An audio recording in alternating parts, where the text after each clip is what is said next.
Yes, indeed. Good night to Grenada, Carriacou, and Petit Martinique. Once again, it is a time for Talking Points. My name is Sheldon Scott here with you up until the 10 o'clock hour. Indeed, it's always wonderful being here with you on Talking Points. I'm just making sure. Yeah, because right now, sure I get some copyright strike there right now. Yeah, sure I get some copyright strike there right now. Good night to all the listeners joining us via the YouTube, all of you joining us via the Facebook. Remember to hit the like button, hit the share button. Yes, indeed.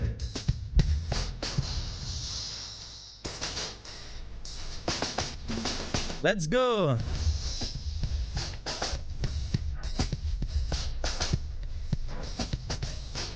You know, just look for a magic number, and again, close state by seat yet, yeah.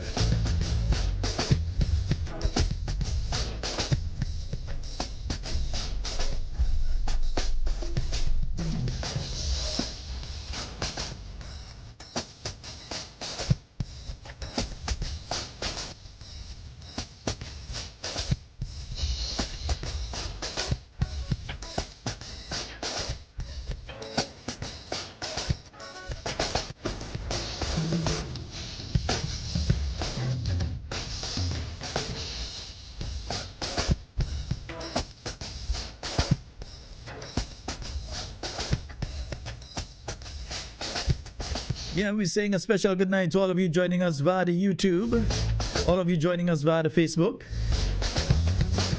all of you joining us via We Noise Radio.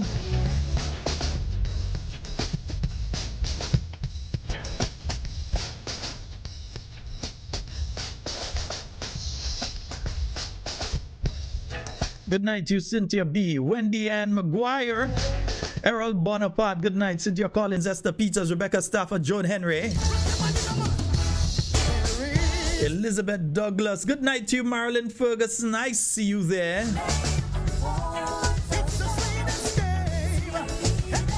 Rhonda George. Good night. Tora St. John, Teresa Gill. Tora St. John, I call you out already. Nice, right? Yeah. John Mark, good night to you. Annette Mitchell, McLean Mitchell, Yvonne Courtney, Ansa Landy, yeah, all of you joining us via the Facebook tonight. And let's see who's under the YouTube. Vanessa Lalji, your name is first. Agnes Henry, Claude Abraham, Ruth Chitterman. Ruth, you're sending a message to me from Orlando.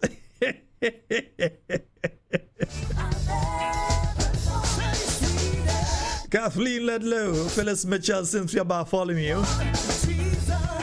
Francis George, Gemma Warwood, Maud Martin, Deborah Flanders, Sherma Jeremiah, good night to you and the lovely Zayla. Faithlyn, Hallie Douglas, Teresa Joseph, Jackie Raymond, Fitzroy Philip, Alan, Michelle, and Zoe Jones, good night to all of you. Fitzroy Philip, Jackie Raymond, Marlon Panchu, Michelle Alexander, Rosalind Jones, Errol Bonaparte, Moko Ben, and Moko Joseph, good night to you. Janice Mitchell, Dolores Redhead, Carib Spice Fitness, Cindy Thomas, Faithlyn, Hallie Douglas, Jerome Kenneth Lewis, Andra Burke, Rodney Barry, Jack Kitman, Earl Benjamin, Joyce Lewis, Clive Raymond, Raphael Joseph, Dalton Strawn, Oswald Belfon, Empress Khadija, Denise Donaldson, Agatha Williams, Red Girl Pascal, Gillian Noel, Anna Lewis, Pastor Casimir, good night to you, sir. Raphael Williams, Yolan Park, Tyrone Mitchell, Gillian Williams, Teresa Joseph, Christine Otley, Gillian Williams, I see you there. Amanda Moses, Winnie Simon, Stephanie John, good night to you in the home circle. Charmaine Ragba saying, Fado. Anne-Marie Grant, Dennis Sandy, Shenron Thomas, Lorna Johnson, Mary Slinger, John Stafford. Good night to all of you. Remember to hit the like button. And also remember to share. Do not be greedy with the program. Share. Nice? Yeah.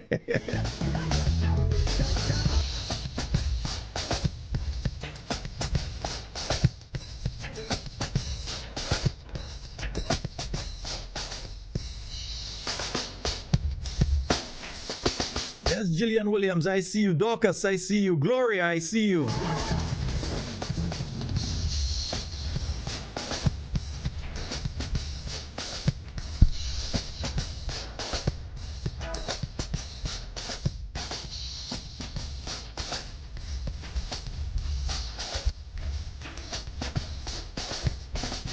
Okay, so let me remind you all of the activities that we have coming up. Remember, on the 28th of March, that's this Friday, the New National Party will be having their After Work Lime. It will be taking place at the New National Party headquarters in Tempe. Starting from 4 p.m., of course, you don't have to pay to enter. And there are food and drinks on sale, and they have various games. You could come and see, try your hand at your dominoes. And you understand, yeah, you have dominoes, you have drafts, you have different games, so you could come and try a thing. All right, nice. So food and drinks are on sale. Come on out. You get the opportunity to intermingle with the members of the New National Party and the executive political leader, former political leader, and all the other members of the executive and constituency branches and so on. They'll be there, so you can come on out. Remember as well, the New National Party St. Patrick East Branch, they're having their barbecue lunch and fundraiser that's taking place this Saturday, starting from midday at the River Sally Hard Court. And of course, they've got barbecue chicken, barbecue pork, grilled fish. All meals come with selected sides, potato, salad, chow mein, or rice and peas. And of course, an ice cold bar awaits you. For more information, call 533-8797 and 415-8008. So you're heading on out this Saturday. That's going to be the barbecue fundraiser of the New National Party St. Patrick East Branch. And that's going to be starting at midday on Saturday. Head on out and make sure you get nice. Yeah. The New National Party, Carriacou and Petit Martinique, New York chapter, they've got their spring brunch. That's going to be taking place on Sunday, April 13, 2025, from 1 p.m. until. It's taking place at 302 East 91st Street between Lenox and Clarkson, with music by DJ Gemini Sounds. Price only $30, and on the menu, Saraka style. You've got fried fish, chicken, pork, cuckoo roll, rice, macaroni pie, and much more. For tickets, you can contact Jacinta at 917-615-4918, Wilson at 917-754-1319, Nisha at 347-683-1997, or Carlos at 718-813-6722. That's the New National Party, Carriacou and Petit Martinique branch. New York chapter, they're having their spring brunch. And again, it's taking place on Sunday, April 13th at 302 East 91st Street between Lenox and Clarkson. Then the New National Party New York Support Group, the larger body. Yes, they are having their brunch taking place on Sunday, the 27th of April, same location, 302 East 91st Street between Lenox and Clarkson. And again, small donation of only $30. Music by DJs Jude and Small Clothes. And of course, you can contact Kathy at 347-262-6818, Wendy at 917-602-1476, and Aisha at 917-520-3164. They're starting from 10 a.m. until you say when. Right? The free eye clinic, that's coming up. Make your arrangements. Those of you that know you have the cataracts and so, and you have to get the surgeries done, make sure contact your practitioner, contact your doctor, and organize to have your surgery done, because they are doing surgeries at the General Hospital between the 14th to the 17th. So if you know you've got the cataract, you know you're down for surgery and so on, try and contact your doctor to get on the list to get the surgery done. Other than that, you may find yourself having to wait another year or more before you get that surgery done. You're getting it done now. These people are coming down. They're coming down with medication. They're coming down with various things. And they're doing the surgeries. Get the surgery done. And everything they're doing will be on a first-come, first-served basis. But with the surgeries, this is on referrals from the General Hospital, the Ministry of Health. All right? They have to be pre-qualified. So get yourself pre-qualified. Don't go the next week and week after and then asking about it. Go now. Right? So they'll also be doing the eye clinic, and that'll be taking place on the 14th and 15th, starting at 9 a.m. and finishing at 5 p.m. at the Guelph Polyclinic on April the 16th, between 9 a.m. and 5 p.m. at the Grenada Youth Center in Monroe, St. George. And on April the 17th, from 9 a.m. until 3 p.m. It finishes early. It finishes earlier on the last day. So don't go there 4 o'clock and thinking you will get through. It finishes at 3 on April 17th, again at the Grenada Youth Center. They're offering free eye exams, free eye care medications. So my good friend who called the other night, you're not getting your medication, it might be wise to go to Gov and see if you get that medication when it comes down. Yeah, when they're having that activity, they have free reading and sunglasses as needed. Yeah, so you might need a little sunglasses, you might need a little thing. Right, they have that as well. Okay, and outside of these activities, you know, I must always remind you all of, one of the main ones for me. 2-year-old Kelvin Warren Thomas continues to need your help. Right, his family has to fly him out to get the support for the leukemia treatment and so on. And you can contact his parents at 420-4314 and 535-2110. Donate at the box at CashWiz or through the GoToFet app. Once you scan that, it will take you directly to there. Yeah, you could just take your phone and when you're ready, you go back and watch the thing and you go stop it there and just scan that and it will take you to the GoToFet app and you could pay that way. Or the Grenada Cooperative Bank at account number 321-005987 in the name of Weslin Natoya Warren. So you can go on. He needs your help. So let me just make an announcement here. And let me just make that announcement now. Young Kelvin is flying out on Sunday. You all have come through for the family, but it is not over. Yeah? He is flying out on Sunday. His parents will be flying out with him. At least one parent will be flying out with him on Sunday. He's going to do the assessment. He's not starting the treatment yet. Now, he has been found to have leukemia. Different types of childhood leukemia. You have to do different types of treatment to deal with it. Not all you do the same type of treatment. So this trip where he's going now is to assess the type of treatment, the type of leukemia that he has, and the type of treatment that he would have to undergo to fight it back. So let me repeat that.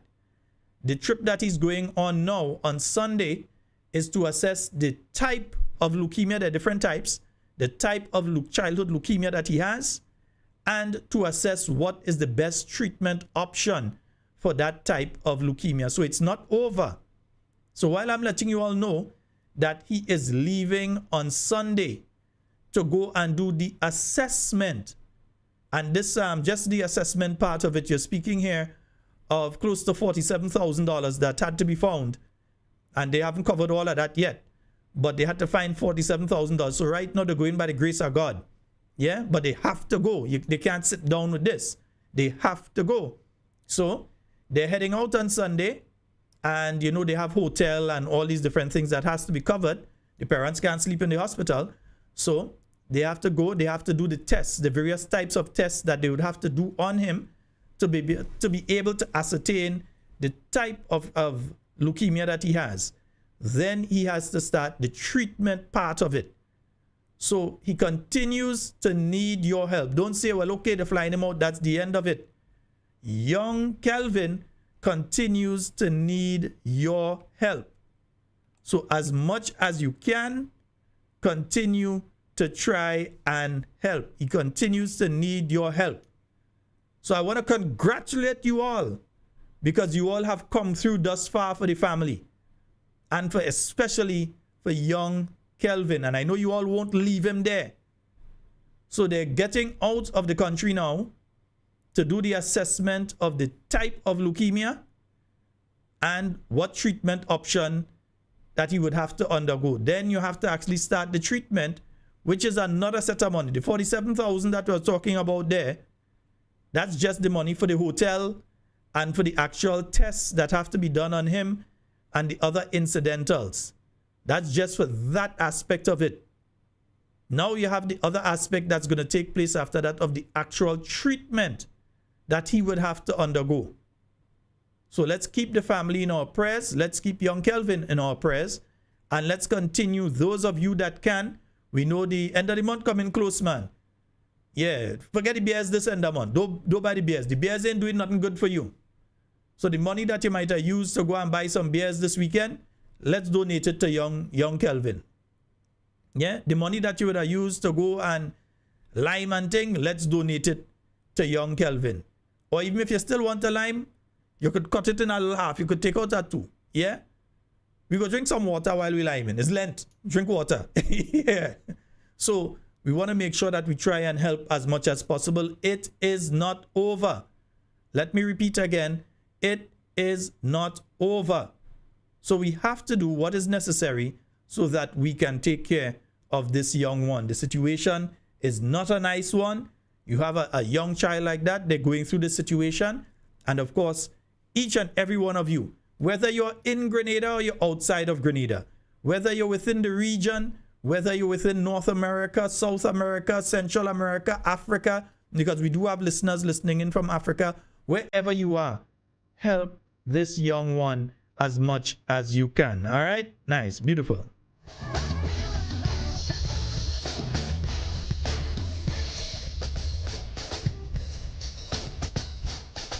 Come on, you all. We can do this, huh?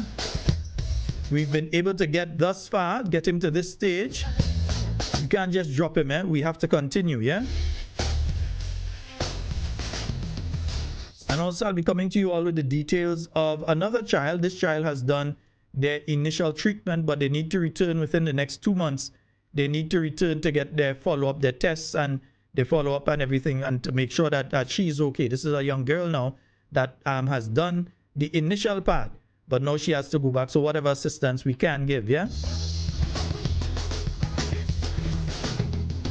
I know my Talking Points family would have never let me down, yeah?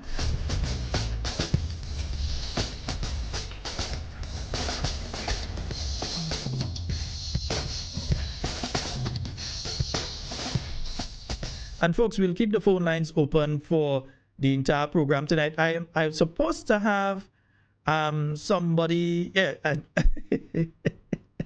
Honorable, they call me direct.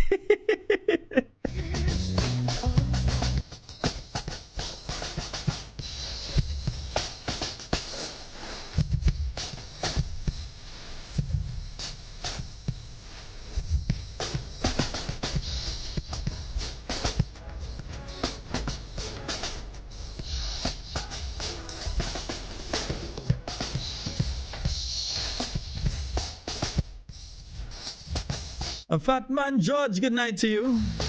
Patricia and Matthew out there in Canada, good night. Ian in Canada, man, I haven't heard you for a while, man. How are you doing?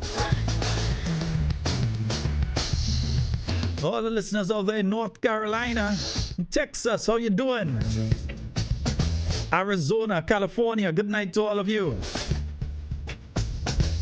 Maryland, good night to you. Florida, what are you in? Orlando or Miami? Maybe you might be down in Dade County. Wherever you are, we say a special good night to you. And indeed, our regional listeners, our listeners out there in St. Lucia, St. Kitts, Dominica. Dominica, how are things going, man? For a minute there, you all were looking like civil war, you know. It's kind of worried about you all, and yeah, I find things was kind of going real out of order there. There's some contentions in relation to the new electoral law that's being put in place in Dominica.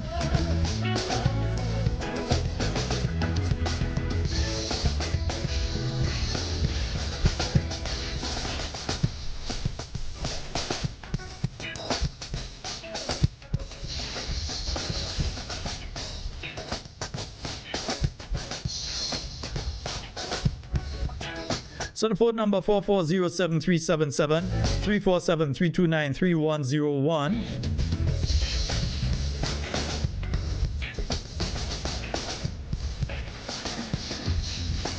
And I'm just making sure that I see what I need to see first before I start speaking on certain things. But in the interim, I'll be taking your calls. 4407377 347-329-3101. And remember, you can call us on the WhatsApp on 4407377.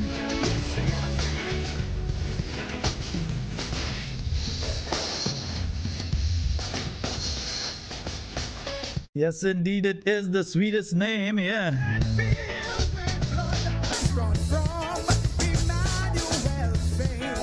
And yes, I know they have the town hall is supposed to be taking place today. That's good for them.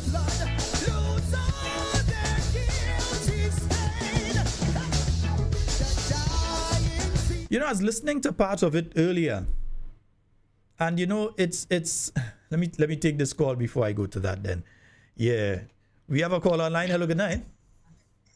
Fadu. Hey, Fadu, what's up, man? Salute. There. Yeah, man. I just see them people throwing shades on that place. GIS, isn't it? GIS, okay. Yeah, well, they could throw it up. You know, they could throw as much shade as they want. I mean, I ain't mind. I ain't gonna get skin cancer. They ain't competitor. And agent provocateurs, man. They ain't got nothing to offer. Quick question, right? Mm-hmm. The sarcasm thing, right? Apart from the environmental concerns, there are also health issues that could come about it, right? Come up from it. Yes, they are.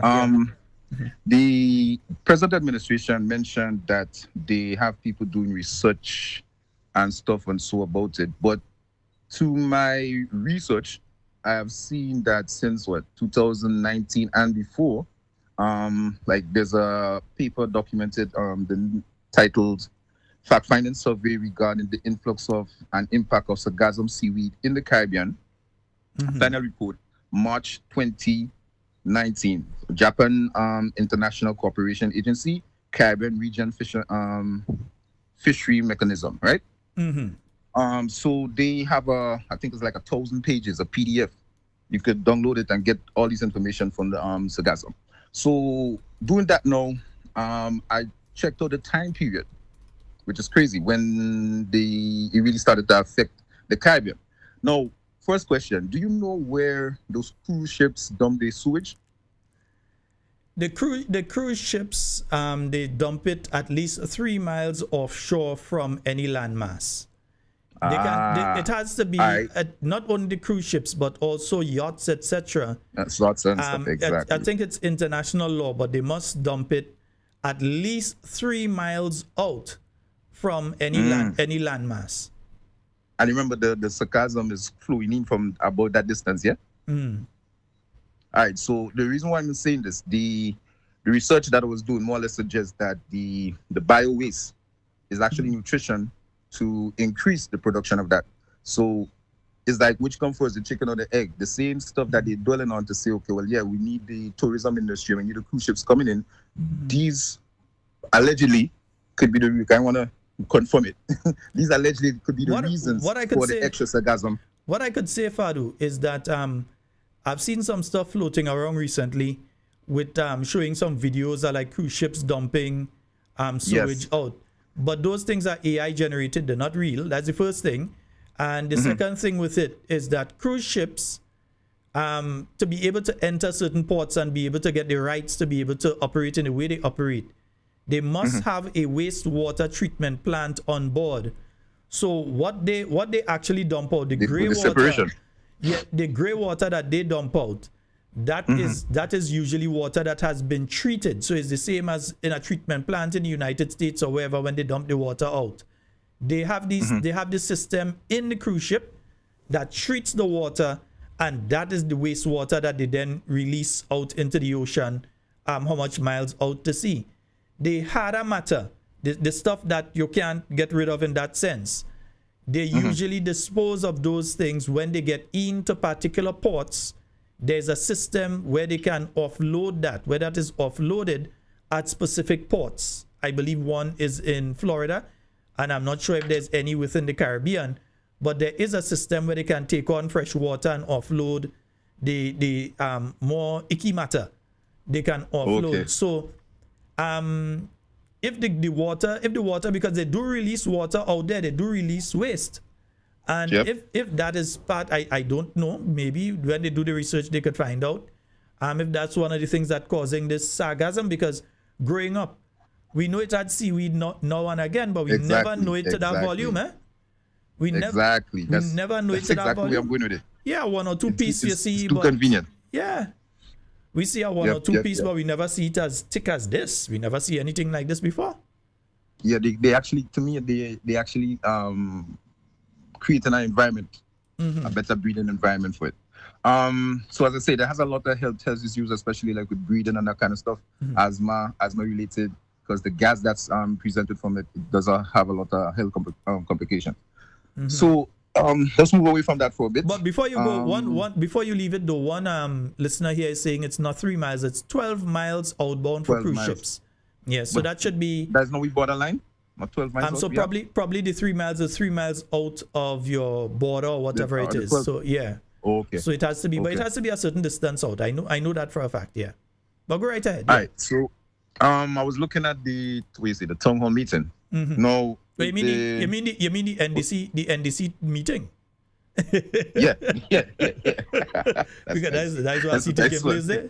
So again, these guys are projecting or saying a lot of BS, and I realize they have some agent provocateurs that aid them in saying that, because they're more or less being very disruptive on the platform, coming after people when people are actually saying or stating facts. No, some people might say I'm a conspiracy theorist. I think I'm a conspiracy documentarian because I could prove my shit. Yeah, so I think there's different levels to it. So more or less, a lot of the things that these ministers were saying is just BS. Like BS because one, I'm old enough to remember, and two, I have discernment in which I could challenge stuff that was said before, the stuff that's there now. I think the idea of saying that Grenadians have a short memory span, it might have some validation based on what I'm seeing here, because like it's like chickens, bro. Not just Grenadians, human beings on a whole. This wrongs. Human beings on a so whole. how is it that we stay focused on stuff, fam? How is it that we discipline in our academic studies and like position and that kind of stuff? How is it that we here are like-minded individuals take the time to actually research stuff than just go with it? No, it's one thing to say, as they say, people bringing up their parties and all of that. It's the next thing to say that these policies don't affect generations upon generations upon generations after. Some of these things that is being put in place or proposed to be put in place, these people they now wouldn't be existing, fam. Yeah. So who takes the blunt of everything that's going on? No, again, I'm going back to the thing that you're doing there now, where I think Mr. Buck was saying that Nazim, he was saying that there's a company to do the studies on the oil and stuff. No, I could be wrong, but I remember in Victor Antoine days in Boca, big up Mr. Godfrey Lewis anyway there. That was my biology and geography teacher. We had discussions about the vents that were shared with crude oil through Trinidad and Venezuela. These were topics that so the idea of saying that they have a team to, if it did, they would do something with it, and if it not, they can't do nothing about it. Like, it's already determined that it's there. The idea was how to extract it, and make best use of it. There's a lot of things that come through with the drilling to it. Let me just put a pin here. The discussion was not if Grenada has. The discussion, we know Grenada has. That's been found. That's Exactly. been proven. What is being tested is if you have commercially viable amounts. You see those three words? They are very important. Yeah, very important. You can't spend $12 million to pull out $500,000 worth of oil from the ground. So you have to make sure that if you're spending 12 million, that at least you're going to make 100 billion, 200 billion off of the investment that you're putting in place there. You just don't want to make back the 12 million. That again makes no sense. So what you need to do, you have to make sure that you're going in for the long term. You see, they drill wells in Trinidad, Venezuela. Some of these things were drilled back in World War II. And they're still extracting from them because you look at the long term. So when the government of Grenada under the new National Party said, we have oil, it was confirming that oil reserves, the type of oil might vary, but oil and especially gas was discovered. Now, you had to do tests after that to find out if it is commercially viable, if it makes sense, put in the equipment and put in the money into extracting what is there. If it is enough for you to bother to extract. Yeah. Yeah? Yeah. But go ahead. Yeah, go ahead, Faru. You're going on another Yeah, point of it, yeah. I'm just saying they keep trying to reinvent history, fam. That's all I'm seeing. It's like a lot of plagiarism. It's just using information that's already there. It's like rediscovering stuff that people don't know already, and that's pissing me off that they have so much people gravitating to that. It's just crazy. It's like ludicrous to me. I think, as you said the other night, more people should use the platforms, the social platforms and stuff, to do a lot of micro learning.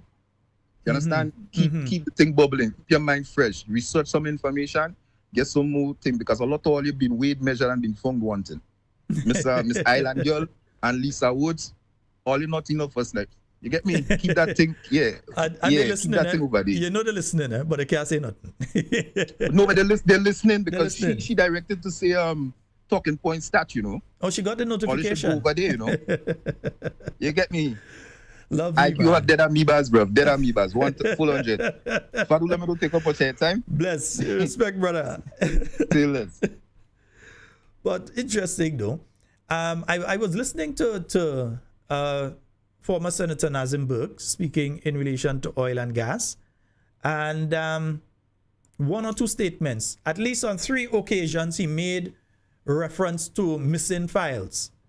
As was exposed on Talking Points during the later part of last year, you're not supposed to be talking about any missing files, because I could tell you on basically 2 occasions. One occasion, I can tell you that the Honorable Gregory Bowen, the former minister with responsibility holding that particular portfolio that covered energy and so on, explained that he himself was in contact with the Prime Minister of this country at this point in time and directed them to the exact location where the same files that these people continue to give the impression missing were, and that these files were found. Up to this day, the Prime Minister has never fully, publicly acknowledged that Mr. Gregory Bowen helped him to find the files that he claimed were missing, and the files were not missing.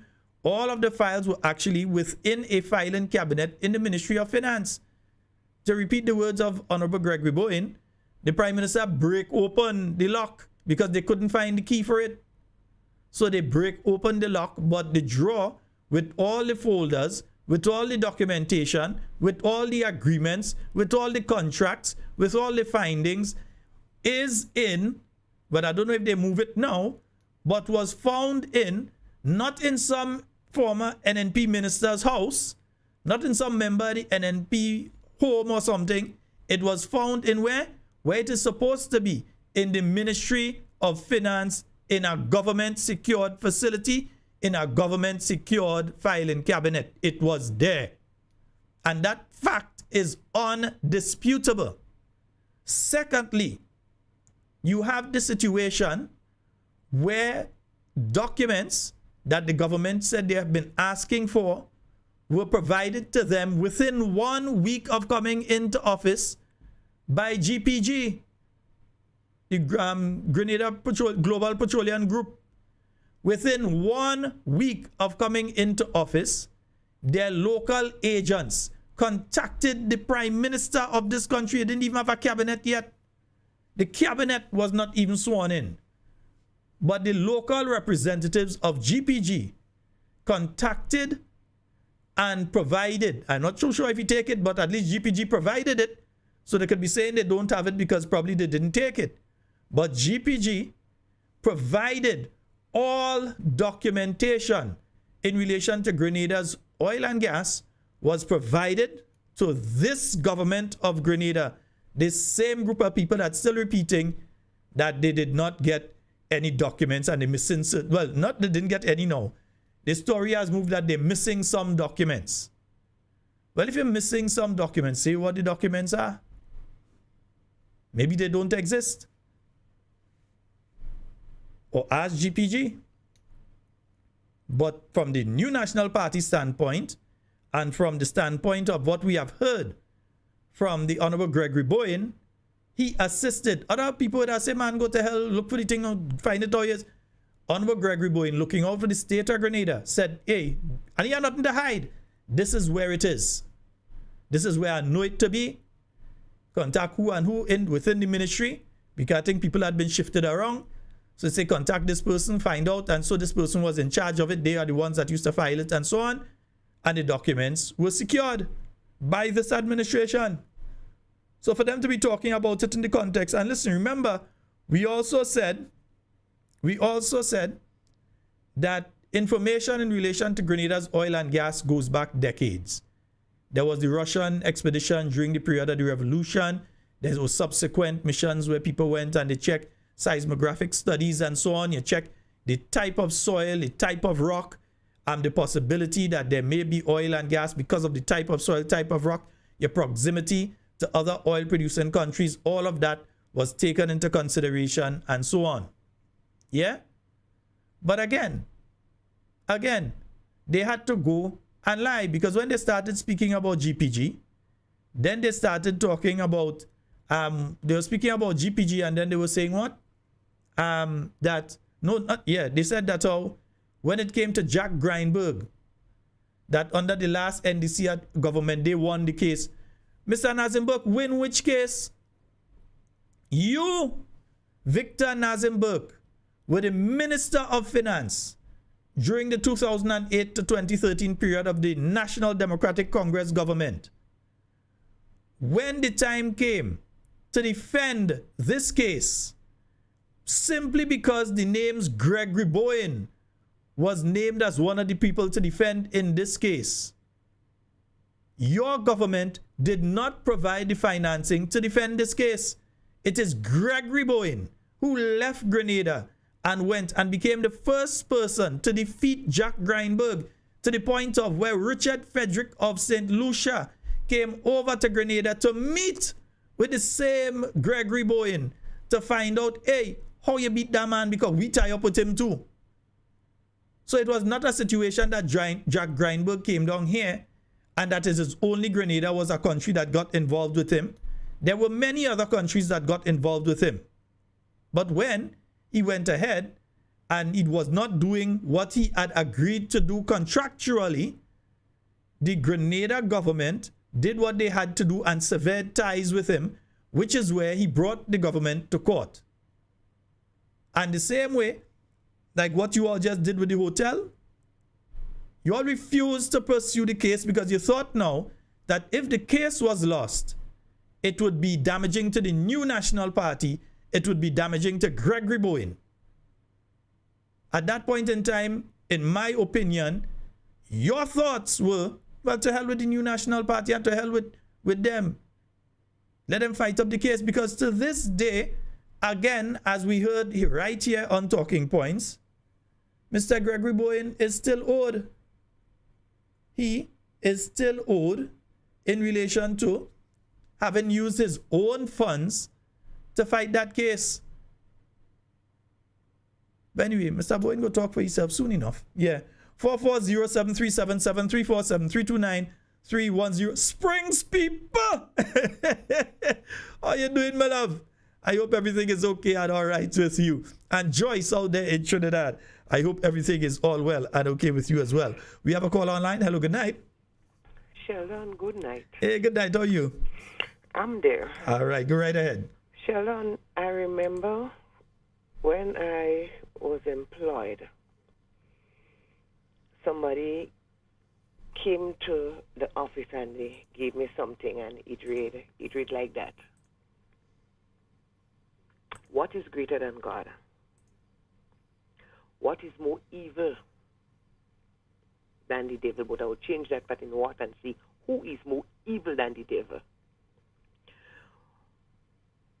They speak about it that it speaks about that rich people don't want it.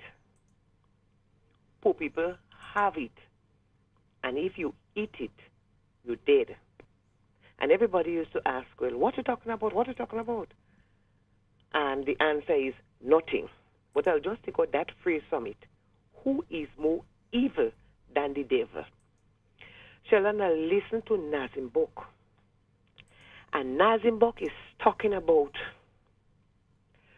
well, because somebody asked the question about storing the information so that it will be there, the information as it relates to the oil and gas, whatever it will be there for future use. And Nazim Bok is claiming that it would be different now. Not that one man have it on his flash drive. He have the information on his flash drive. Or he have the information in his personal folder. And nobody has access to it. I am saying no, Sheldon, without any apology. If there is one person more evil than the devil, is Nazim Bok. Trust me on that one. To come out and make that statement after we would have heard what Mr. Bowen said about the documents. We all know that the safe was broken into.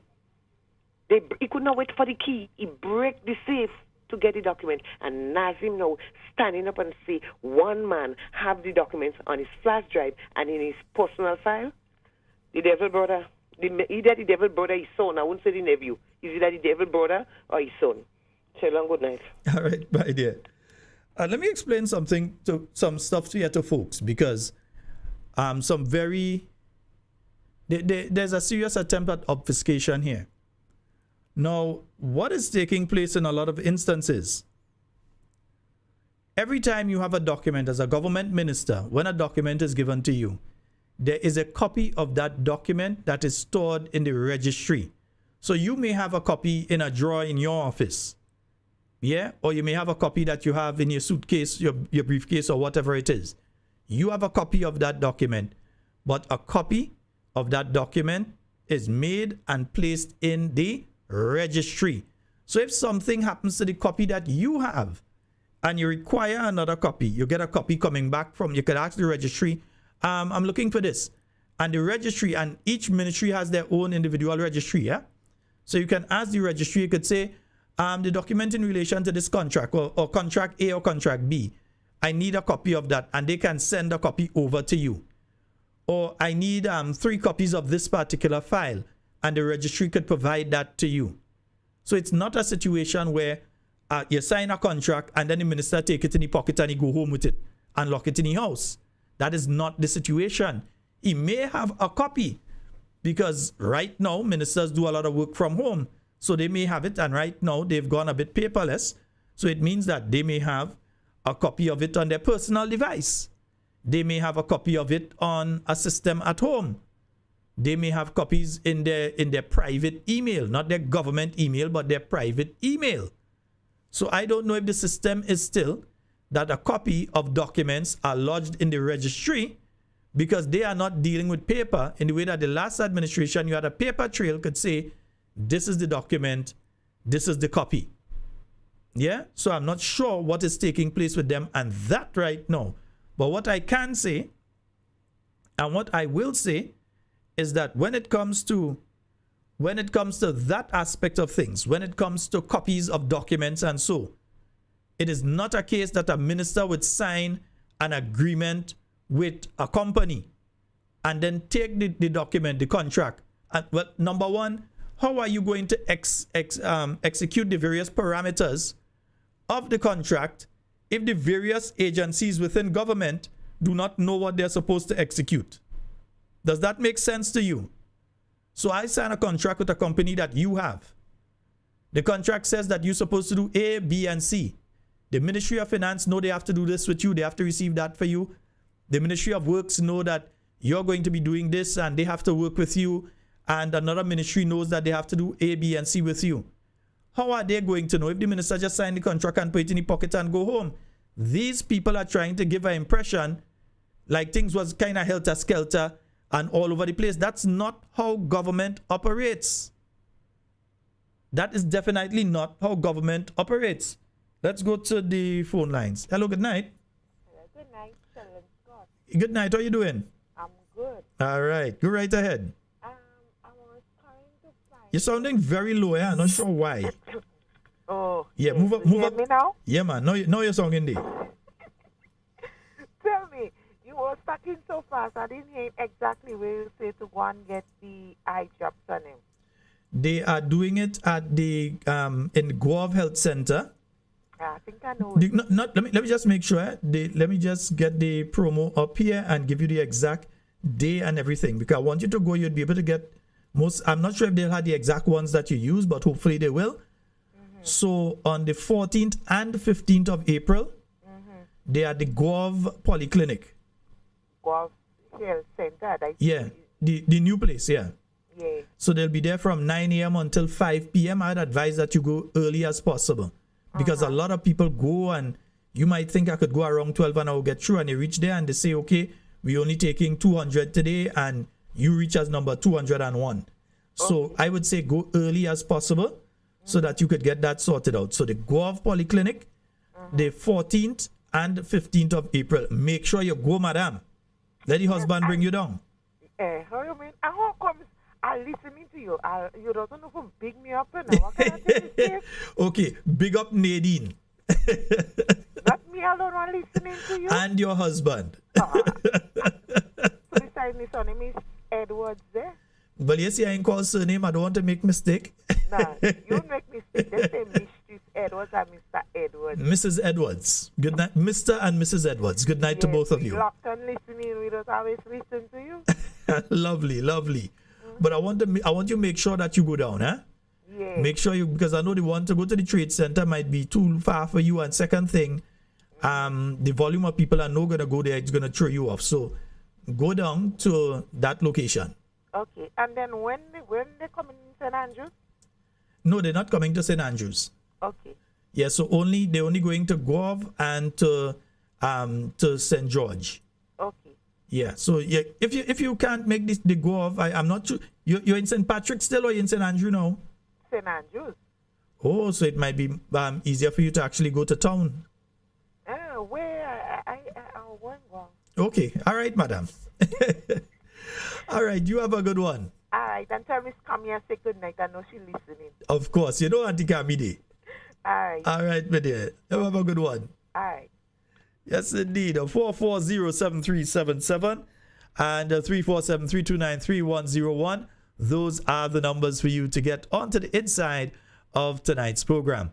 Yeah. So, somebody saying the internet. No, I'm well, not here. The internet here seems to be okay. So I am not sure. I'm not sure what is taking place there. Yeah, I think everybody else is getting it okay. All right, my guest is actually somebody who I wanted to interview tonight. They actually messaged me, but they're on a flight, so they messaged me from the plane, so they can't make it right now. But probably we may have them on tomorrow night to speak about one or two issues. Yeah, folks, several other issues. It's nearly 9 o'clock. There's several other issues that are coming up. We're going to discuss the oil and gas more extensively. I will seek to get Honorable Gregory Bowen back onto the program, and probably one or two other people. Because there's one other aspect of it that I was about to mention, and I nearly forgot.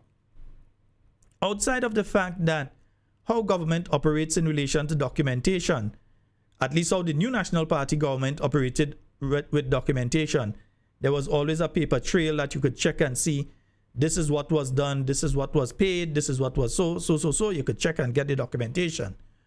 Outside of that, I heard Mr. Burke speaking about being transparent and giving information to people. Mr. Burke, you know better than that. When you are signing some of these agreements with some of the companies, while yes, the government is signing on behalf of the people of Grenada, there are certain components of those agreements that are, for want of a better word, redacted for a period of time. The reason for that is a company who is operating in Grenadian waters, and there are other companies that may also be operating in Grenadian waters, does not want anyone to know all the details of the contract that they may have, the specific details that may affect their business. Yeah? So that part, you have a secrecy clause in relation to different aspects of it. And that is not just for the island of Grenada. Every single country that is involved in oil and gas and oil exploration has similar clauses in the contracts. And it is not to hide anything from the Grenadian people, but to protect the company for when they are doing what they're doing here, that somebody else cannot come, utilize the information from the contract that they have and be able to go and do the same thing that they are doing better than them. So you all understand that. Mr. Ogis, there was a program with him some time back where he spoke to that. The clauses within these contracts that you cannot go out there and just talk about, that you are sworn to secrecy on for a period of time. Not forever, but for a period of time. So you will be able to get that information after a specific period of time. So after they drill, they find the oil, because they may have details. They know, okay, here I have oil and here I have this amount. After that period of time, you'll be able to tell everyone. So all the other companies could know, because they've already secured it. The people of Grenada are making money off of it. They're making the money for a period of time. And when they make up to a certain amount, then the percentage for the country, Grenada, whichever country, increases. It's what's going on right now in Guyana. They have a percentage that the country receives off of the oil revenue that's coming out from the companies that are working there. After a certain number of years, when the company has recouped their cost of exploration and all of that, then the percentage that the country receives increases, and you start to make even more money out of oil and gas. All of these things are contained in contracts and so, but that's after you confirm that you have commercially viable amounts of oil. All right? I missed a call on the WhatsApp. Call on the WhatsApp. Give us a call back. 440-7377 347-329-3101. Those are the numbers for you to call and get on to the inside of tonight's show.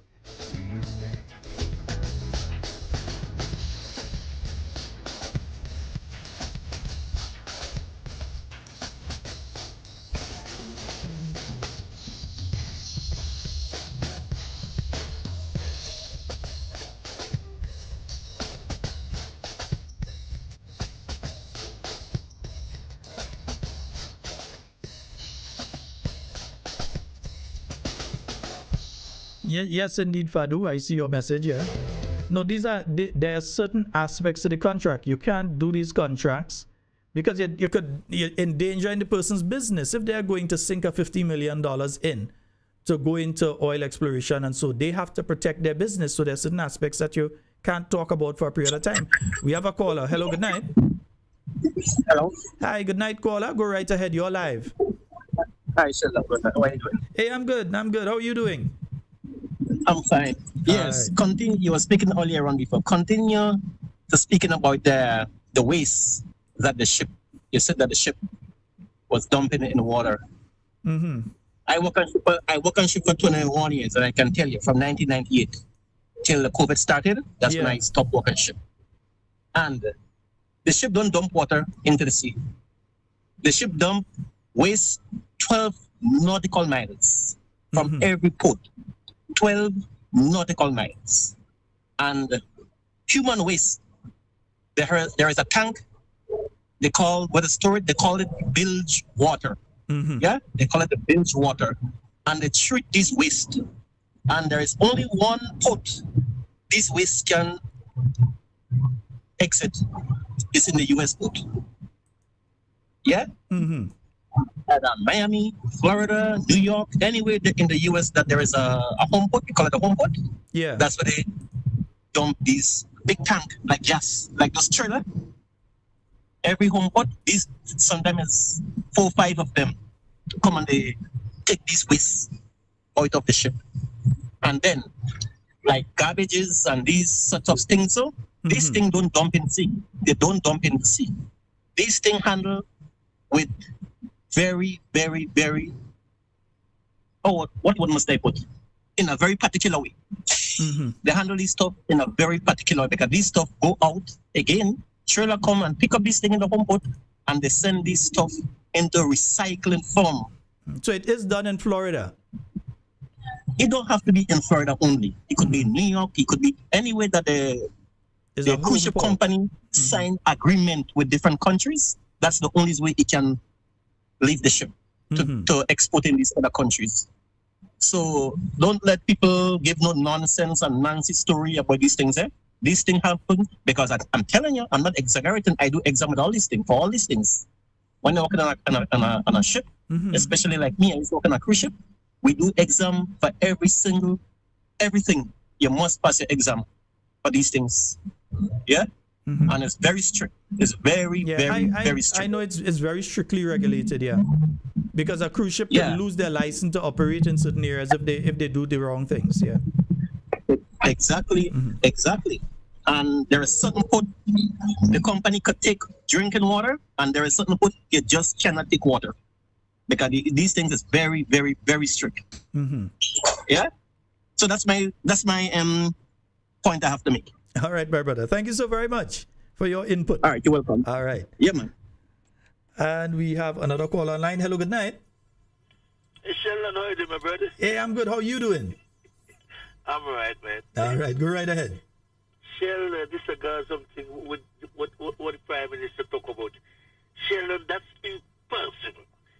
Sheldon, what I would like you to do, find out for me from the Prime Minister how much you paying a diver to be on the 24 hours holding up a net. What kind of net it will be? It's something like the pile what Trump on them planting to separate America from Mexico. What I mean, that's impossible. How the orgasm coming? How we coming on the show? It's only when it's dry and it's floating on top. You know, most of the sun will come on the beach. You're going to come with a heavy tide. How would that function?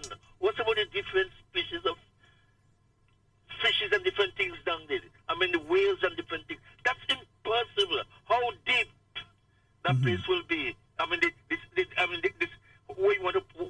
I don't want to go into details. But Sheldon, I mean, I never say nothing like that. But no.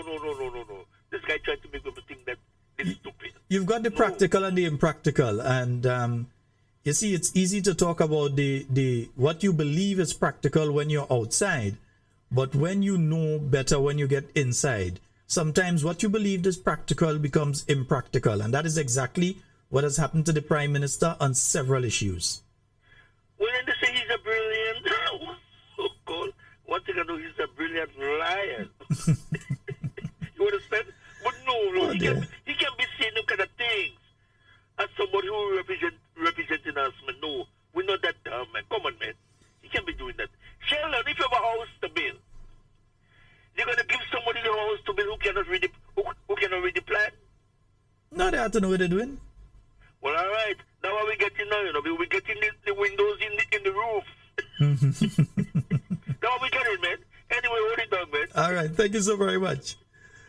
440-7377 347-329-3101. Those are the numbers for you to call and get on to the inside. It's now 9 minutes after the hour of 9 o'clock on the Spice Isle of Grenada. And let me just speak on one or two things here health-wise. Yeah? There are one or two things I want to speak about now. One, there was a situation with mold taking place at the emergency section of the hospital. And I want them to tell me that I lie when I say, I'll pop the pictures. When I say that they actually had to put the patients and the people who came to emergency, they had to put them outside today because of a mold infestation that seems to be taking place at the emergency wing of the general hospital. So that they had to actually tell the people go outside and put out everybody because there's mold inside there, and we know what mold can do to your lungs and to your system, and so it's a dangerous thing. If they only hear about mold in a place, they don't say we're going to deal with it next week or so. They in the US and places like that, they close it down immediately and they deal with that. That's one. Let me take this call and we'll come to the other one. Hello, good night.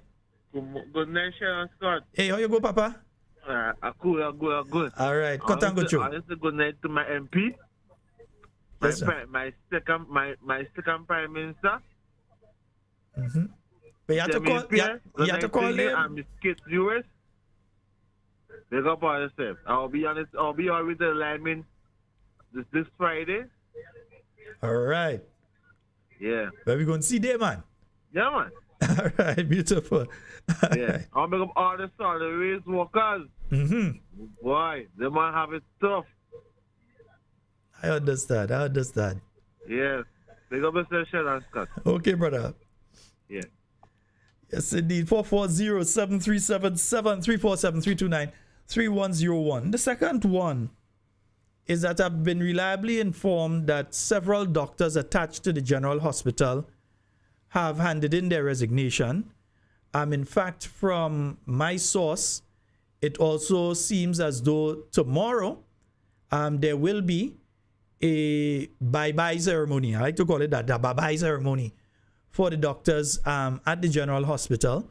Some of the doctors, from what I'm hearing, are attached to the emergency branch. And it has me very concerned, especially when you remember what is taking place as regards the Cuban medical personnel.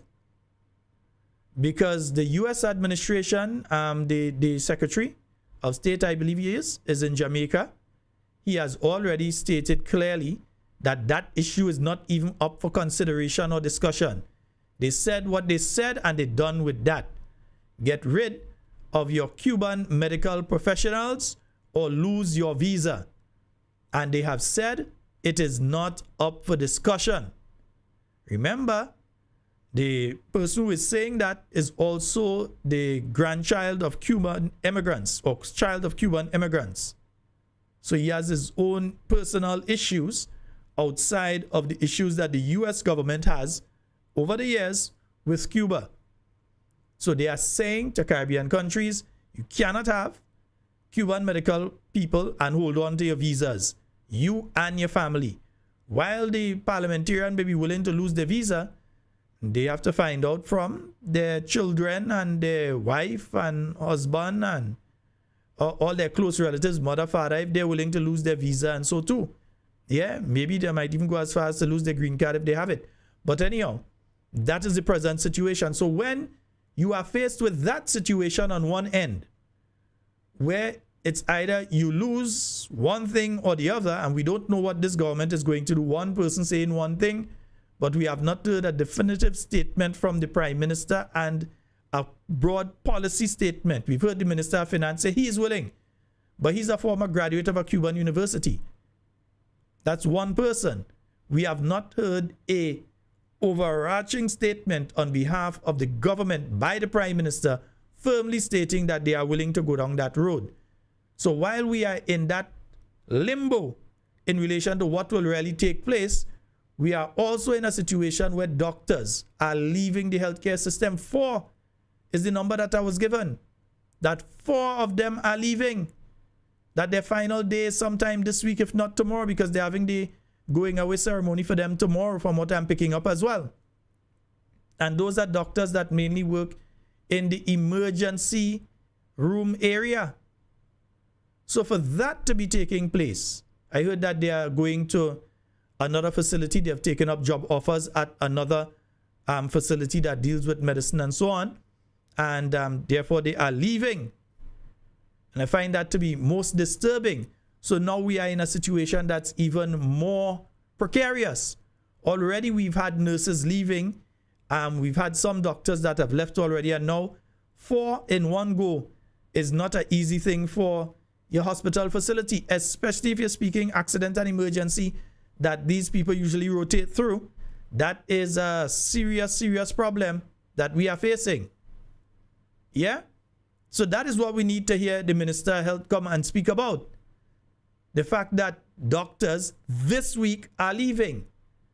The fact that the healthcare system in Grenada, and not just Grenada, the region on a whole, is in a precarious situation.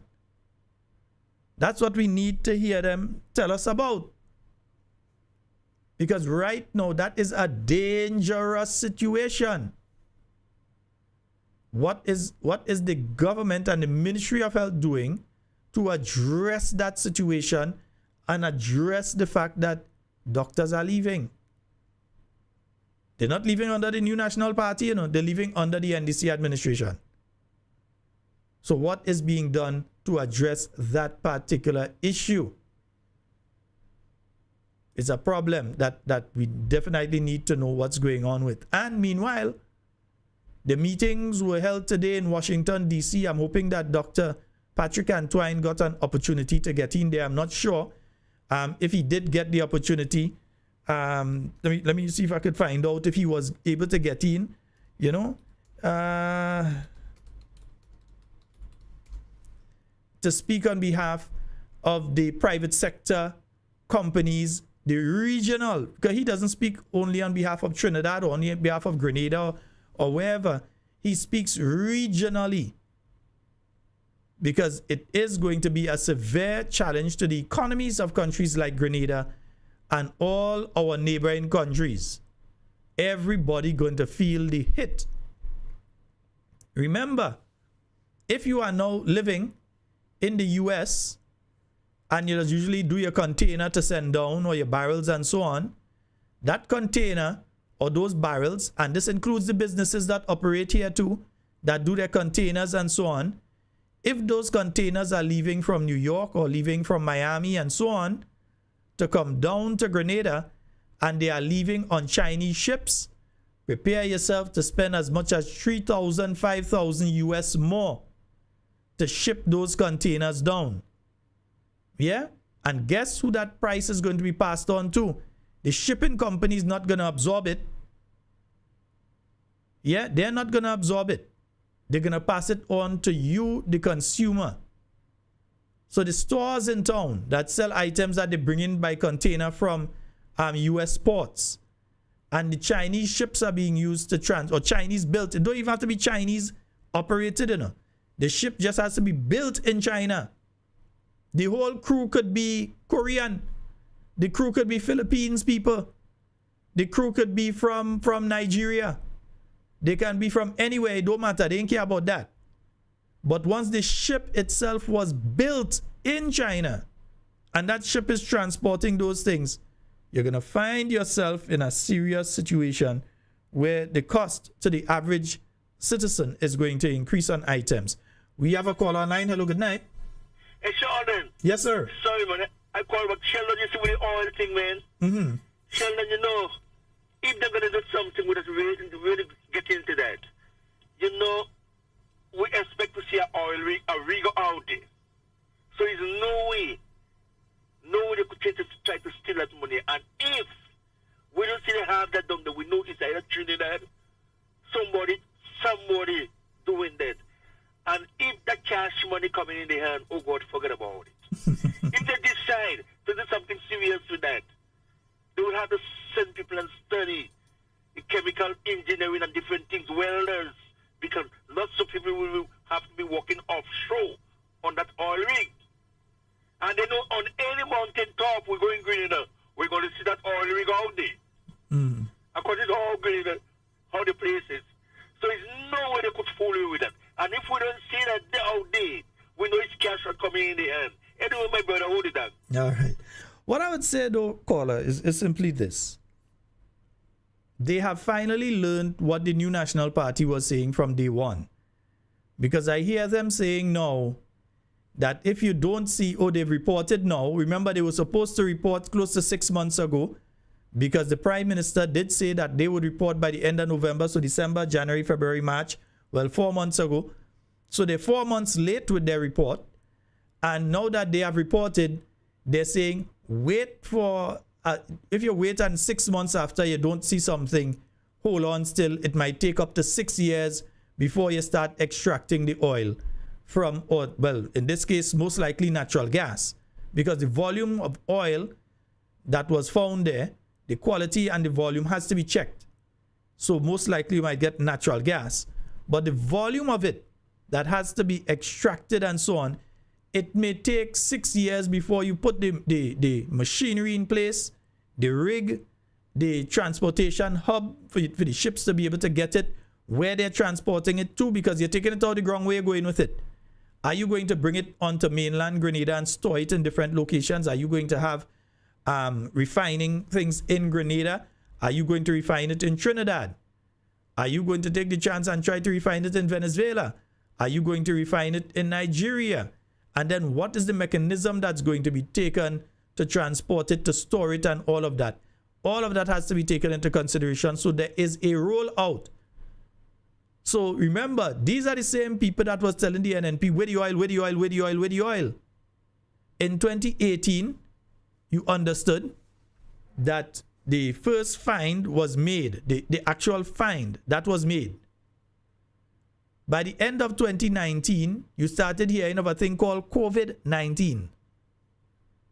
By the year 2020, transportation on planet Earth stopped. Like some of them forget just 5 years ago. Transportation on planet Earth stopped. By this time in 2020, Grenadians was panicking because we had found our first case of COVID by now. So we knew that COVID was now in Grenada. Officially. I believe it was here earlier, but officially it was in March of 2020. So the world itself shut down. So the planes were parked up. The trains were not running as such. The cruise ships, which utilize a lot of that fuel, were not running. You go in and dig and pull out the oil at a point in time when the price of oil was next to nothing. When you're not sure when all of these things would have been back in place. So 2020, 2021, later part of 2021 is when some of the airlines started to fly in the way that they used to fly before, and cruise ships started to come back out slowly but surely into 2022. And what happened by 2022? NNP was out of office. But it's the same people that were saying, no, where the oil and all little digging the oil and all little going for the oil and all that kind of thing. But would any company have spent millions of dollars at that point in time on something that they were unsure on? You have to understand how GPG and any other company would be thinking. If it's there, it's safe where it is. It's not like it go run away. It's not like you're hunting something and if you don't go for it today, go. It's there. And therefore, you had to utilize it at the point in time when you're sure on your returns. That's how business operate. So you know it's there. You'll go for it when you're sure that you can get your returns on it. So that's what was taking place with that. And these people was running all over the place saying, oh, where the oil? And somebody else drilling the oil and the oil going and it's a rig out there and they show the oil gone, and all this sort of talk was taking place in relation to it. Now, all of a sudden, they suddenly know it's going to take 6 years at least to roll out. And don't be vexed in 6 months. If it was NNP in office, cost them today. If you don't see a barrel of oil tomorrow, cost them. Somebody going, I remember them on radio, you know. Somebody going with the oil. I remember them. But right now, that is the situation. Yeah? The situation is now that there is reserves there. There are. The amount and the quality, because again, there are countries that have oil and they don't drill it because it's what they call dirty. There's a high sulfuric content. It doesn't make sense. The amount of money is good to spend to refine it into various products. It doesn't make economic sense for them. So they just basically leave it. They don't bother with it.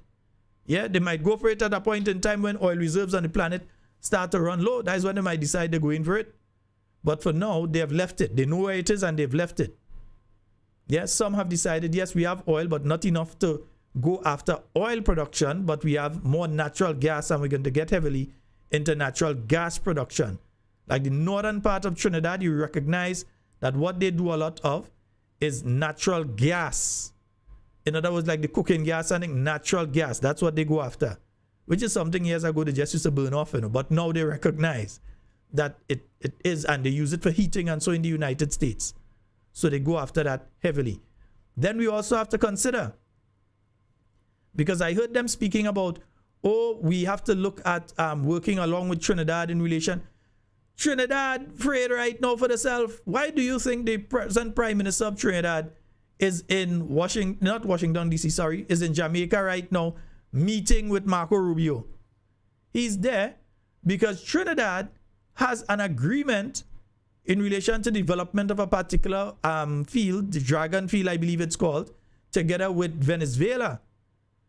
And the US have said directly, any country dealing with oil and Venezuela going to face sanctions. Yeah, not just tariffs, full sanctions they are going to face. So Trinidad go to see how they can extricate themselves from that, because they have a signed agreement with the Venezuelan government in relation to oil and gas. And if Grenada gets into an agreement with Trinidad, indirectly, guess who you're getting in contact with? Guess who you're going? You're putting your country in a situation that you're going to end up facing sanctions. You're getting yourself in a situation when Grenadians go, and it might sound petty, But it's as simple as this, that Grenadians might go to get a visa and find out you can't get a visa. Wait, Grenadian? Oh, you all the guys who working along with Venezuela? No, thank you. Go right back in your country. Go and the government, go and deal with your country. Yeah? Or that Grenadian businesses may find it near impossible to do business in the United States, or you could have problems when it comes to your banking system and having corresponding banking with banks in the United States, which is extremely important for businesses here in the region, be it the companies who deal in automobiles, like buying and selling automobiles and that sort of thing, or companies that deal in food, like the supermarkets, the major supermarkets and suppliers and all of them. Corresponding banking is very important for them. And if you make the wrong move, you would lose it. But here's the question I want to ask too. We're hearing all of this. We know all of this. But here now, who our government sent to Jamaica? We sent anybody? I know Dr. Patrick Antoine went there on behalf of the regional private sector grouping and so he went and speak on behalf of them, and of course there are Grenadian companies involved in it, so he'd speak on behalf of them. But from the governmental perspective, where is our business, the person who has to deal with business? That is Miss Andrea St. Bernard, is supposed to be, I believe, the ambassador that's out there bringing in business for Grenada and so on. Has she gone to meet? Where's the Minister of Trade and all of this? And who is the Minister of Trade? Anybody? Send me a message. Who is Grenada's Minister of Trade at this point in time? Where is our Minister of Trade? Because last night I was speaking about Minister of Finance and all this thing. Let me correct something here. The minister, the line minister to deal with this is your Minister of Trade and International Trade, and so they are the frontline person to go and deal with this thing. Yeah? They are the one, the Minister of Foreign Affairs and the Minister of Trade. If it's the same person, is one thing. If it's two different ministers, well, they have to tag team. But your Ministers of Foreign Affairs and Trade, when there were issues before, especially with countries like, for instance, Trinidad, when it comes to Grenadian honey, you know, the Honorable Oliver Joseph, who had the portfolio, was able to deal with Trinidad in relation to that. Let me go to the phone lines. Hello, good night. Good night, Sheldon. How are you doing? Yeah, I'm fine. How are you? Not bad. Okay, great. Let me tell you something. As far as this situation is concerned, the Caribbean and Cuba and the United States, I think that every Caribbean country should take a deep, hard look at their position. The only prime minister in the Caribbean who is capable of dealing with these Americans is Keith Mitchell. And he's not the prime minister anymore. Okay? Dr. Mitchell knows how insider trading goes. He knows the Congress. He knows the Senate. He knows American politics. These other guys have not a clue. They're clueless. And if Grenada sits down and take the position that the other Caribbean countries are taking, I want Grenadians to understand the consequences of their actions. Western Union would be gone. American Airlines would be gone. JetBlue would be gone. Right? And Delta would be gone. Exactly. Now, could you deal with that? Repeat it again for them in case they're in here, because exactly, my brother. All of that going. Could you deal with that? Now think about the amount of money that Western Union puts into the economy every year. Okay? Now look at agriculture. Soursop. The only country that sends soursop into the United States is Grenada. Lose that. Then let's talk about the medical students. You ready to talk about the medical students? Okay. Well, they can't come here. So you know what? That's it. Okay, that's the end of that. All right? They represent what? 20-something% of your workforce? 25%, Right. around, it could rotate between 22-25% of your GDP is based on the SGU. There you go. There you go. Are you willing to lose that? Okay? Right? I think that every one of these countries should sit down before we go into Parliament and talk about, you know what, I can lose these, I don't care. you must think about what you're saying. Think about what you're saying. Because if you lose Western Union, and you can lose it, right? Because what they're going to do is that they're going to tag you as a supporter of a terrorist country. Okay? You have to understand this. Sometimes you have to make decisions that are very hard, very rough. What might appear to be not the popular thing, but you have to make what is right for your people. Okay? Look at the amount of Grenadians in the diaspora. Right? You get rid of that. What happens? Right? Look at the amount of remittances that come back to your country. Okay? Are you just read a $1.9 billion budget. Where that money gonna come from? Where that money gonna come from? You want it from tourism? You want it from cruise ship tourism? Is that gonna be possible? You really think that Guyana, when this man leaves, Rubio leaves Jamaica and goes to Guyana, that Guyana going to make a deal that's unfavorable to the economy with all that oil? With the fact that Venezuela is now threatening them to invade them? They want America's help, right? 1 from 10 leaves what? 0. You remember that, Federation? Dr. Eric Williams, when the Jamaicans pulled out of Federation, said 1 from 0 leaves 0. 1 from 10 leaves 0. Exactly. What are the Bahamians saying about that? What are the others saying about that? You notice that some of them keeping their mouth shut? Think about the statement from Maya Martin. Think about her statement. Her statement says, I don't have any Cuban doctors over here. Very smart, very clever. Up front, you tell America, I don't have none of these people here, no. You understand? But I'm on the side of my Caribbean brothers and sisters, you know. But let's try to see how we can work this out. Let me tell you something. The Caribbean have a lot to lose. A lot to lose. And they one by one going to crumble under pressure. This is no longer a joke. You need a statesman who has the ability, the intelligence, and they know it all as far as how this thing operates. Right? Don't follow Ralph. Don't follow Comrade.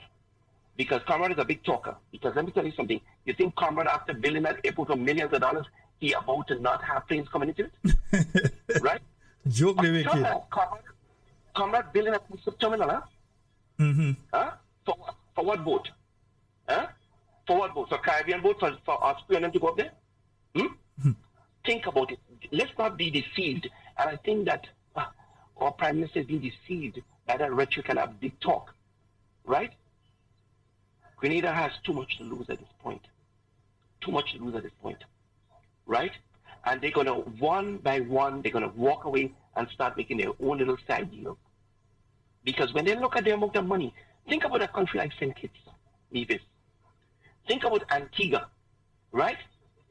Their tourism is based on North America. You know, it's just based on North America. Ain't nothing less than that, right? Jamaica, $1.something billion in revenue through Western Union remittances. You really think that guy not having some thoughts in the back of his head? When that goes, what happens to Jamaica economy? Right? And you might say, oh, well, China, we can go to China and all. I agree. Okay, we can go to China. Okay. But that's more talk than fact. That's more talk than fact. How much Chinese tourists you getting? How much Chinese tourists you getting? How many Grenadians live in China? In fact, we're not even hearing much about any achievement that Grenada has with China since the change in administration with the NNP. Here, you get houses, you get stadium, you get this, you get that, you get training, but with this administration, it seems as though China is off the table for anything. We don't get anything for China again.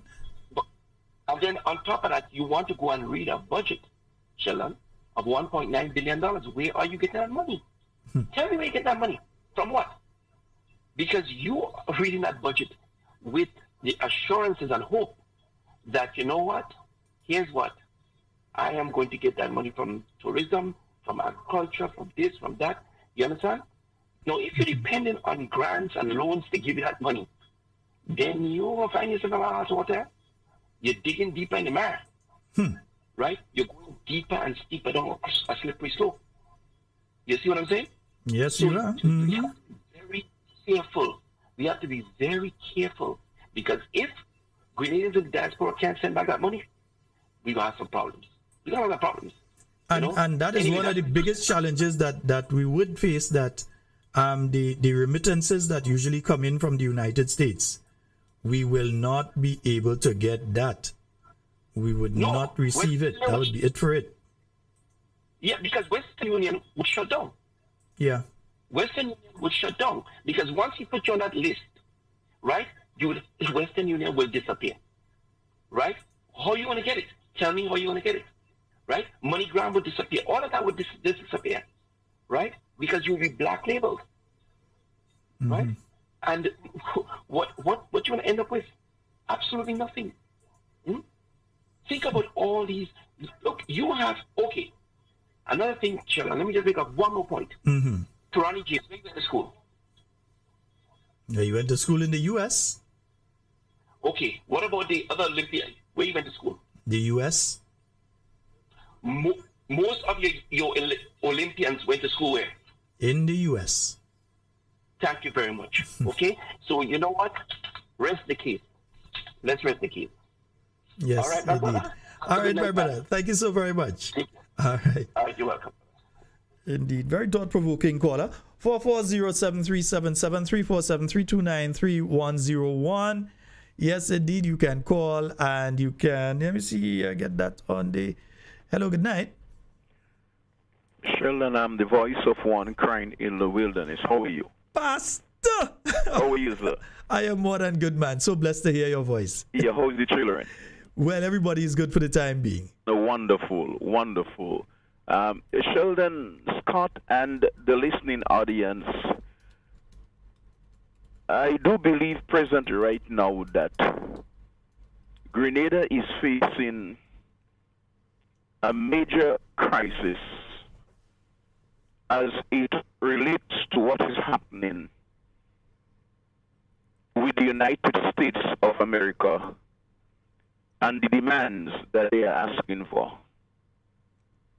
We know every major disaster that Grenada faces, we had very experienced people like Dr. Kit Mitchell, Oliver Joseph, Mr. Gregory Bowen, people like Peter David, Emlyn Pierre, among others, good leaders, good ministers that have the experience to know how to deal with situation.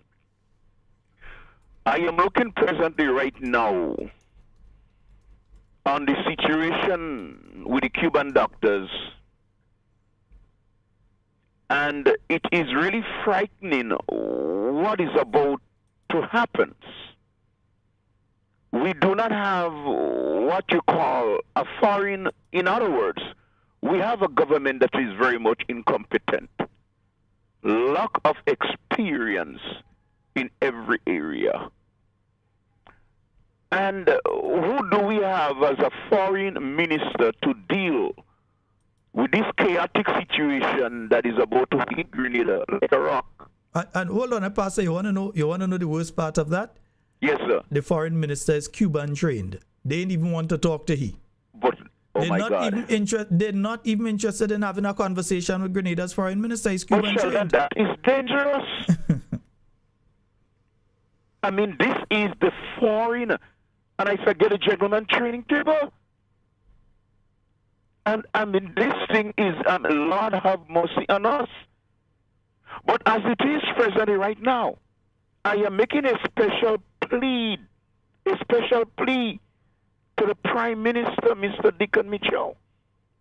Mr. Dickon Mitchell, you are a Grenadian, just like I am a Grenadian. Just like Sheldon Scott, we are all Grenadians. Kit Mitchell is a Grenadian. Mr. Dickon Mitchell, you need help in that situation. This is a battle that we all have to fight together.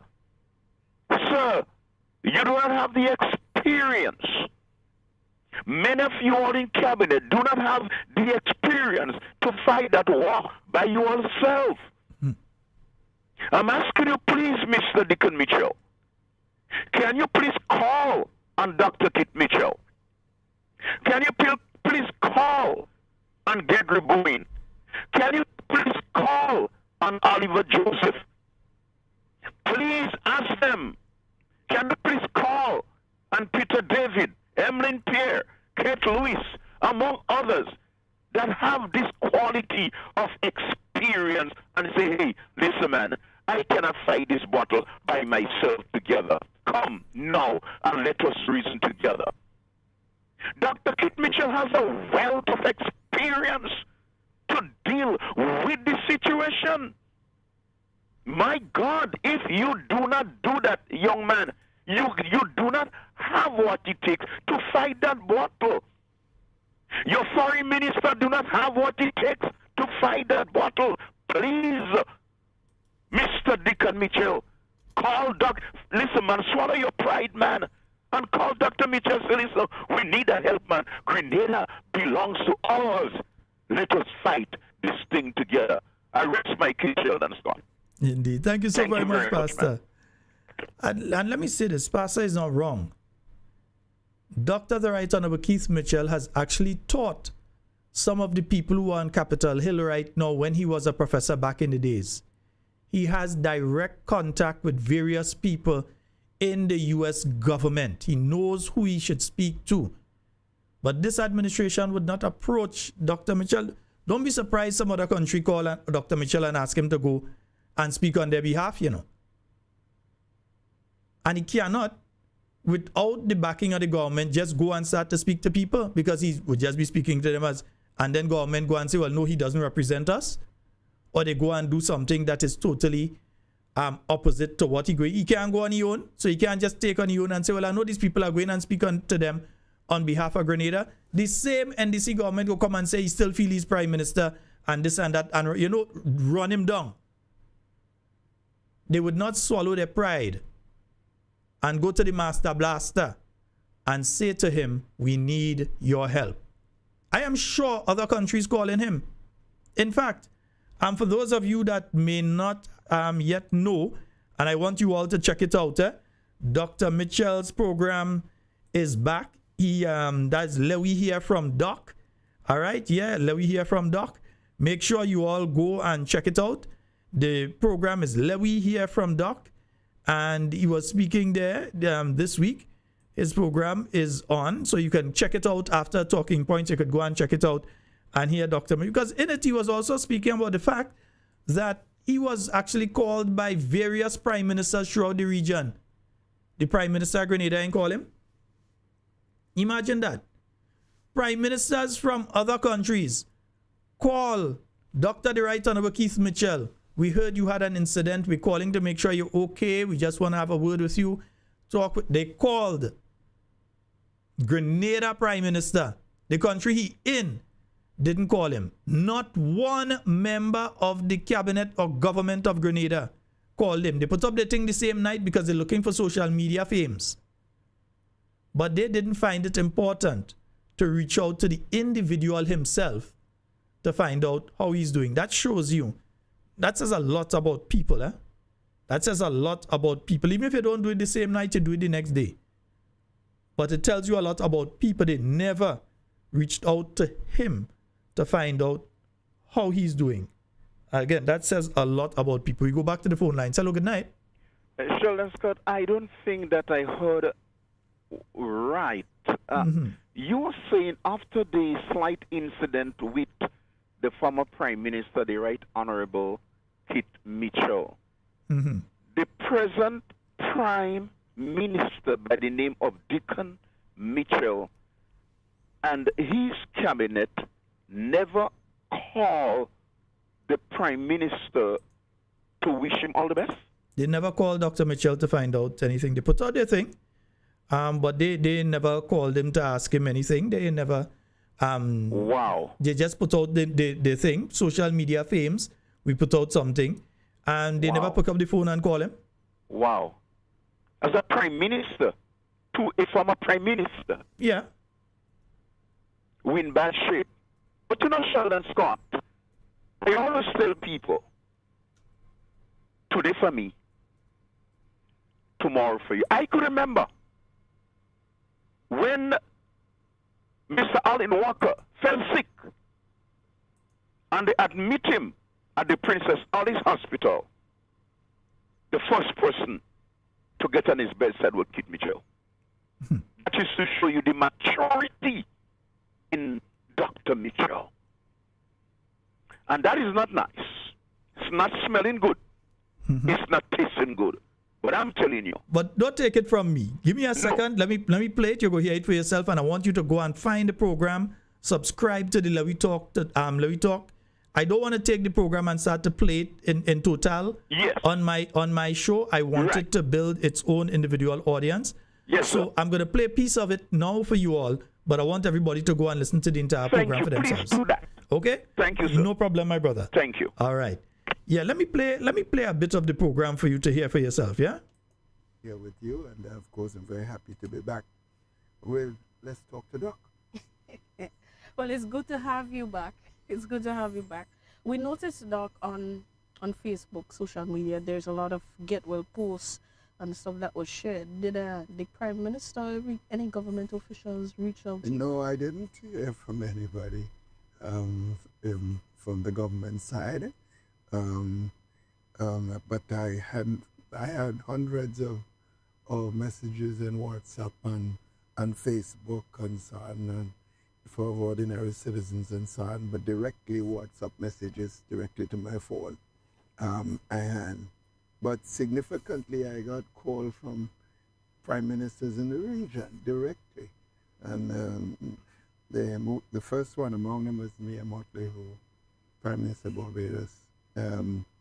We had a long-standing relationship, and clearly she was concerned and called me directly and indicated that she herself had this flu and so on, and that provided advice on what I should take, and did say that her own doctor, who was also a friend of mine from Barbados, his old days at UWI, advised that certain things that I should take. So I had calls from other prime ministers, direct communication from them in the region, but certainly not from anyone, not the prime minister, not anyone of any level within the National Democratic Congress. Certainly, but I'm not surprised by that. And I know for some people they might have been wishing that it would have been worse. But I always say that you never wish sickness on anyone, because it can happen to any one of us, and it doesn't matter what age you are in. You're susceptible, any one of us, for certain illnesses and so on. This is not the first time I've been ill. I've been ill 40 years ago, 50 years ago, and so now, not any case dangerously so, but because I try my best to keep healthy and do the things that I think are necessary for healthy lifestyle going forward. But that's So folks, I just wanted to give you a bit of it. Go and look at the program on the page. Let's see how the thing spell.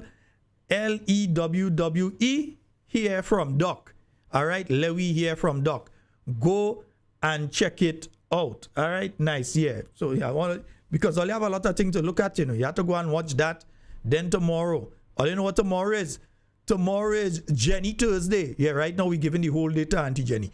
Tomorrow is Jenny Thursday. So Simon says tomorrow. So tomorrow Simon will be saying, right? So Simon says tomorrow.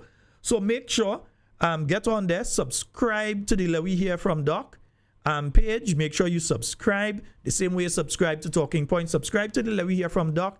He speaks on various issues, and so during that program, and I think it's very important for all of us to take the opportunity, and I was transfixed as listening to the entire thing. All right, so make sure and listen to it. But again, going back to the issue of what is the possibilities of what can happen to us. Again, look at the batting lineup that the New National Party had, that they could have sent to a meeting like this to be able to discuss. Dr. Mitchell didn't even have to go. He could have gone, but he didn't even have to go. He had the caliber of Oliver Joseph. Imagine that. The caliber of Oliver Joseph that he could have sent specialize in things like trade and so, and was your foreign affairs minister, he could have gone one-man army. He could have go. You had Simon Steele in the Senate. Simon Steele in the Senate, who landed right after ending the government change, and so he was able to land in the United Nations because of the quality of the individual. You could have sent Simon to discuss on your behalf. You had Nicholas Steele, former island scholar, etc., also a former minister of trade, that international trade, that you could have sent to discuss that issue at that level. And basically, when you look at the cabinet of the New National Party, you had a whole baton lineup that you could have sent competent and capable people to discuss. Now, take a minute in your reflecting time before you go to sleep tonight. Look at the NDC cabinet. Who you could send? You go send those? I know I ain't go send those. Because on behalf of Grenada, we want you to know that we are not going to sit by and allow you to do this. You send those. Or you're going to send Andy. I just want to tell you that one thing, all you could never do, you can't stop 6 Cubans. Not 6 runs, 6 Cubans. Who you gonna send? Which one out of them? Take some, just reflect a bit before you go to sleep tonight. Take a look at the whole NDC cabinet. Look at everybody they have in the House of Representatives. Then look at everybody they have in the Senate. And think to yourself, if you had to choose one of them to send to go and represent Grenada, you can't even send the Prime Minister, because right now, President Trump and them, if you come dressed wrong, they're telling you straight. I mean, we know what has happened with the President Prime Minister. Might go in sandals and thing, you never know. No, not the hotel, not go in sandals as in the hotel. He might go wearing a pair of sandals. And they might tell him, well, he ain't come here dressed proper. Who will you send to represent you in a situation like that? And these are issues that are of such importance that you cannot simply decide that you are going to be very selfish on the issue and you are going to deal with that on your own. But that you should reach across the floor to the leader of His Majesty's opposition and ask her for her and her team's assistance in relation to this issue, because it is a clear and present danger to your healthcare system and the lives and livelihood of your people. It is a clear and present danger to your tourism sector. It is a clear and present danger to your banking system and your remittances, which are a considerable amount of money that comes in from our friends and relatives out there in the US that they send back to take care of their family here. When they're sick, when they're in need, when Grenlec pass and cut off the electricity, or Nawasa pass and cut off the water, when they don't have money to send the children to school. Because if they move on the counter, the counterpart, the banking, the correlated banking, if they move on that, you're going to end up with a problem. Again, as a caller spoke about earlier, the caller is 100% right. That's it for Western Union. That's it for MoneyGram and those kind of things. You can't get no money through that. So it is a clear and present danger to your banking and financial system. It's a clear and present danger to your entire economic system. So what are you going to do? Blame NNP? That's the best you could come up with, blame NNP? Oh, NNP didn't do this, so NNP didn't do that, so we're in this situation now. That's the best you could come up with. That's not what people hire you for. So if it means that you have to swallow your pride, if it means that you have to swallow your pride and call the opposition leader, the Honorable Emlyn Bear, and say to her, Honorable Bear, this is an issue that cuts across political parties, borders, villages, everything. This is going to affect us, and we need you and your team's help. But instead of doing that, all you only out there throwing talk and attacking people. Instead of getting together and saying this is what needs to be done, you're all too big and bright. Look at them. Who you going and send? You going to send Gloria? You going to send Auntie Glo? Yeah, man, let me send Auntie Glo. We going and send Auntie Glo. I don't know what I'm doing here now. I did tell Deacon to send me already. I don't know why Deacon sent me here. Who are we going to send? You send the senator from St. Mark?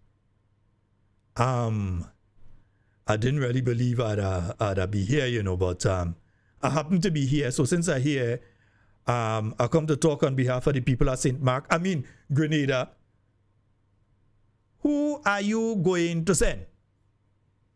Which one out of that incompetent bunch of individuals who have no connections in the international community are you going to send? They don't even have enough common sense to call on somebody at the ilk of Dr. Patrick Antoine and say, Dr. Patrick Antoine, look, we need you. We need you. They heard that he was going up there. They even call he and say, well, they're going to get him. Who are we going to send? Who is this government going to send? They have basically nobody. And even if you look at the batting lineup on a political side, imagine they have an envoy in relation to this issues like this, you know. That is what the treasurer, the NDC, is supposed to be focusing on. Not going out there and see how much money she could raise from investors for the National Democratic Congress. She's supposed to be protecting Grenada. That's what she's supposed to be out there doing. You have a set of them out there who in China, who here, who there, and nothing is coming back for the state of Grenada out of these people. What since the appointment of the individual? I didn't have a problem with the appointment, but now it's time to answer. I did not have a problem. I thought, okay, me have a problem. The young lady, the young fella, they're going out there. Maybe you would see something. What has the state of Grenada gained? The prime minister get playground, he get this, he get that. So he get things within his constituency that will help him politically from the Chinese here. What has the state of Grenada gotten? I remember the days you could have called the Chinese ambassador, you could have said, listen, we want to do this, we want to do that, and so on the national level, and they would assist. But if you don't ask them, if you only want to ask them selfishly, so you're only looking after your constituency. So when Dangote say he's doing something, you get cricket bat and thing, your constituency. And then when people start to make noise, then they say it's for everybody. When the Chinese are doing things, whether it be in a community center, it be in a playground, St. David, your constituency. Forget the people in the other constituencies in South St. George and St. George Southeast and St. Patrick East and St. Patrick. Forget them. Secure yourself. So what are these ambassadors and envoys, etc., that we have out there really doing on behalf of the people of Grenada, Carriacou, and Petit Martinique? It's time to answer. Because we can't send all you. Who we gonna send? The one from St. John? Mr. Rubio, all you playing all this big dog out here? And when Rubio say, what you say there? I mean big boys, big boys. I meant to say big boys. I didn't mean to say big dogs. I said big boys. Who are we going to send? Anyway, folks, as one of my listeners just reminded me, it's 10 o'clock. Time to get out of here. Folks, we'll be back tomorrow, God's willing, with more talking points for you. I should be having on a guest with me, kind of balancing between three, that we will be having a guest on with us tomorrow night indeed. So, folks, that's all the time we have for Talking Points. It's been wonderful being here with you. In everything you say and do it safe and secure. I want to be speaking to and definitely with you and not about you. Love each and every one of you. My name is Sheldon Scott, and I am out.